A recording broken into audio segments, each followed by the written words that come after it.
Buen día, somos estudiantes de la licenciatura de Enfermería de la Universidad Autónoma de Baja California, Unidad Valle de las Palmas. Nos vamos a exponer sobre el transporte de membrana de la materia de biología celular.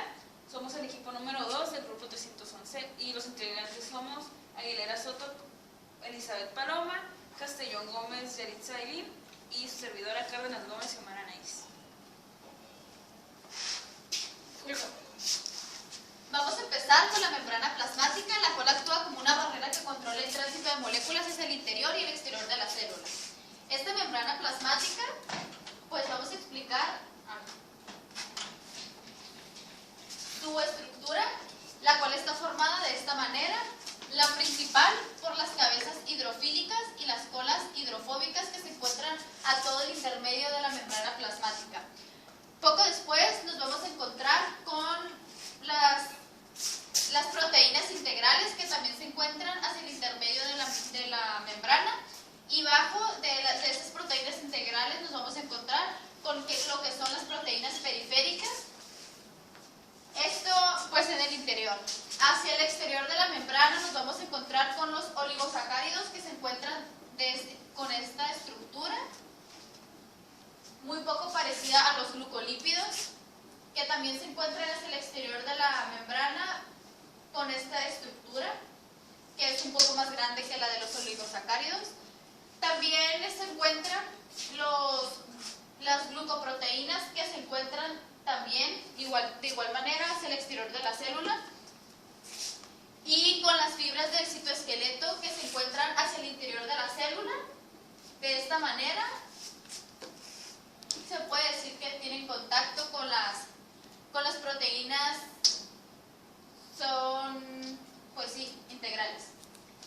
La membrana plasmática es una delgada película con una triple pared formada por moléculas de proteínas en sus caras externa e interna, ubicándose entre estas moléculas de lípidos o materias grasas.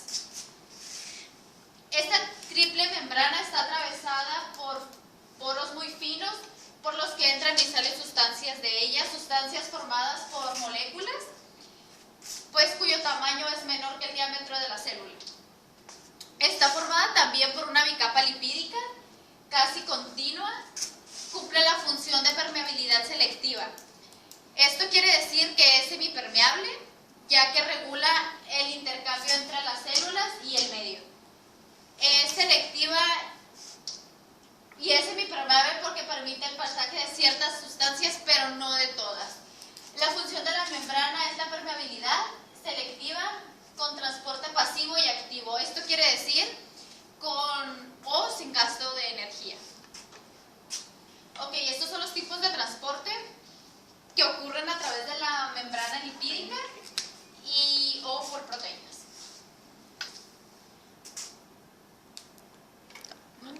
Proteínas transportadoras. Estas se unen al soluto que va a ser transportado, lo que lleva a sufrir una serie de cambios conformacionales, que es lo que cambia la forma de la proteína y que permite la transferencia de soluto a través de la membrana. Las hay de transporte activo, que son las que tienen gasto de energía, y pasivo, que son las que no requieren de energía. Las proteínas de canal, este tipo de proteínas no se unen al soluto que transportan, pero forman poros con apertura hidrofílica que atraviesan la bicapa lipídica. Cuando estos poros están abiertos, permiten que determinados solutos como iones inorgánicos o de tamaño y carga apropiada pueden pasar a través de ella y pasar al otro lado de la membrana.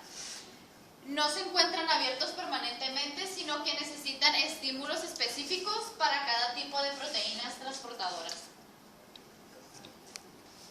Ok, vamos a explicar las divisiones de las proteínas transportadoras. Estas proteínas se dividen en tres, que son las uniportadoras, importadoras y las antiportadoras. Vamos a explicar la primera, que es la uniportadora, que es la que transporta una molécula a la vez, que es como se muestra aquí, hacia esta dirección. Las importadoras es la que transporta dos moléculas a la misma vez y en la misma dirección, que es como se puede observar aquí. Y por último están las antiportadoras, que es la que transporta dos moléculas a la vez, pero la diferencia diferencia que tiene esto es que no las transporta en la misma dirección. Esto es lo que una molécula entra, la otra molécula sale. A mí me tocó hablar sobre el gradiente electroquímico. El gradiente electroquímico lo componen la carga eléctrica y la concentración de sustancias, que son potenciales. Un potencial eléctrico y un potencial químico. Estos potenciales ayudan a los iones a ser transportados dentro o fuera de la célula, según si están a favor o en contra del gradiente. El gradiente electroquímico es donde existe mayor concentración y electricidad. Por ejemplo, tenemos el ejemplo de la bomba de sodio y potasio, donde el sodio, el sodio está menos concentrado dentro de la célula y más concentrado fuera de ella. Entonces lo que hace el gradiente es permite la entrada del sodio, pero tenemos también potasio dentro de ella y esta sale porque está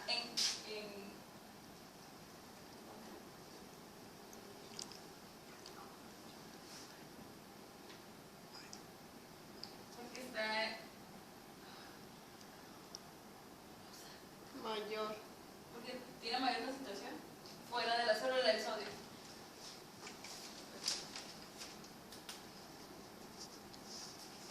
Los tipos de transporte tienen diferentes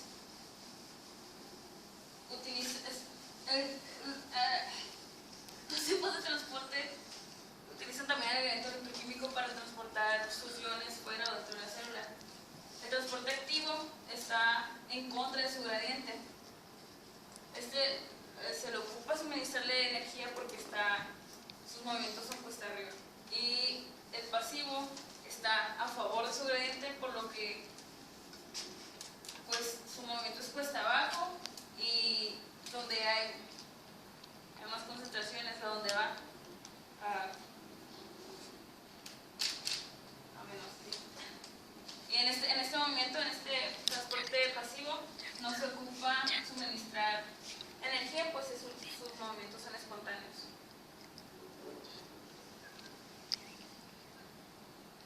Ahora le daré lugar a mi compañera Yarito para que explique el tipo de transporte. Entonces voy a hablar acerca de los tipos de transporte, haciendo más énfasis en cada una de sus subcategorías. Comenzaremos con el transporte pasivo, que como ya lo mencionó mi compañera, el pasivo es el que va a favor de su gradiente electroquímico. Esto quiere decir que no necesita energía para funcionar, ya que es un movimiento espontáneo.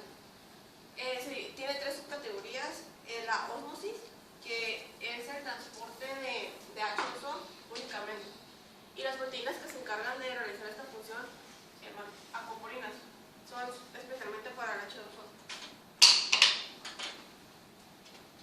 La difusión simple. La difusión simple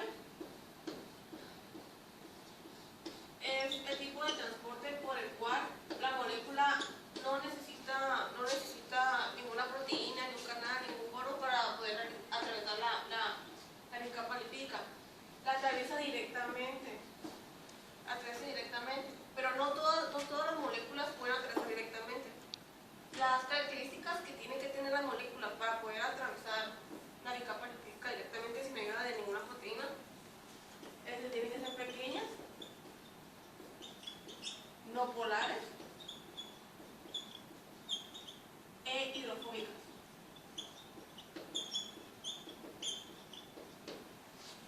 Pequeñas, pues simplemente para que puedan atravesarla con facilidad. No polares, eso quiere decir que no tienen que tener carga eléctrica. E hidrofóbicas, porque recordemos que las colas son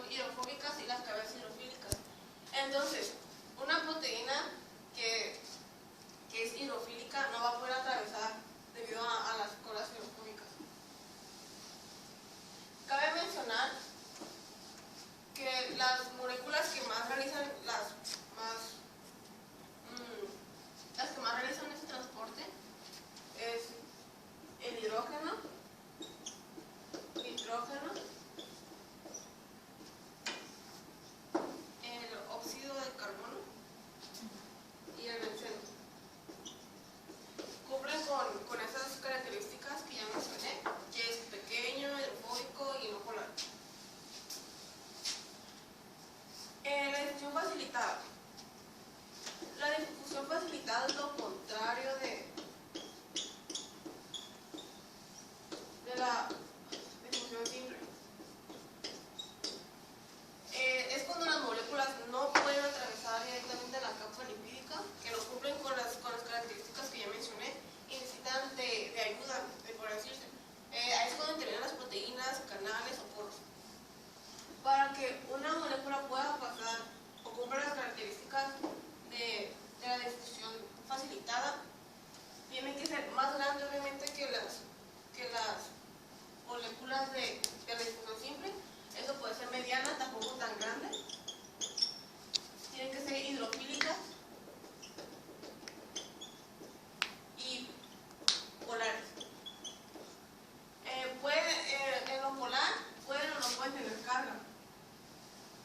Hidrofílicas, porque recordemos que la proteína, sus extremos son hidrofóbicos obviamente por las colas que tienen contacto con ella, pero en medio tienen como un revestimiento, un compartimiento que es hidrofílico, para así poder pasar las moléculas hidrofílicas y poder nutrir a las células. También cabe mencionar que la difusión facilitada es uniporte.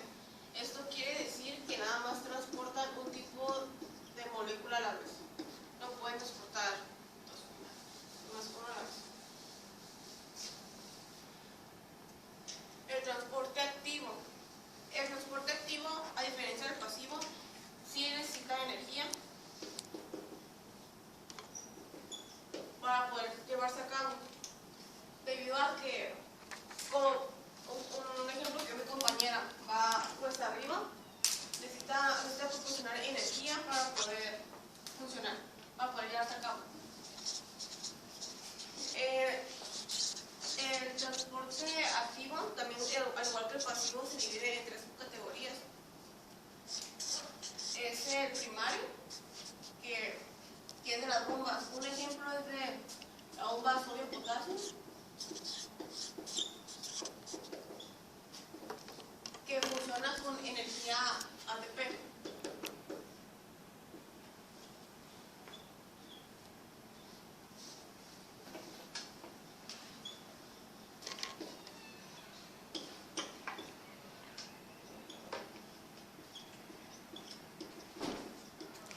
En esta bomba de sodio-potasio,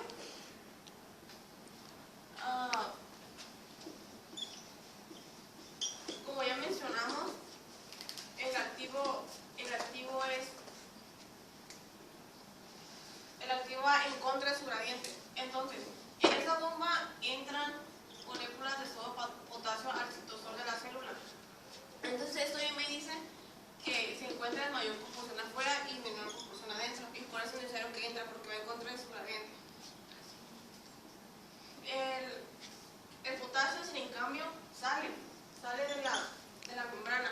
Esto me dice a mí que adentro hay una mayor concentración y afuera hay una menor concentración. Pero para que ese proceso suceda, la cenina de trifosfato es la que ejerce la energía para que se lleve a cabo. Ella es la que hace que salgan y entren.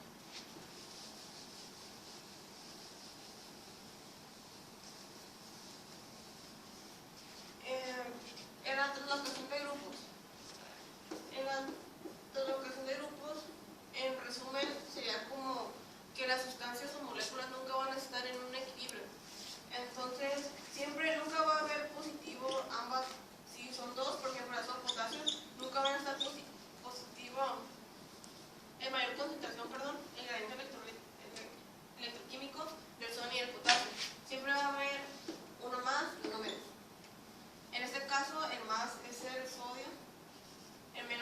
potasio y de afuera el menos es el sodio y el más es el potasio. Esto no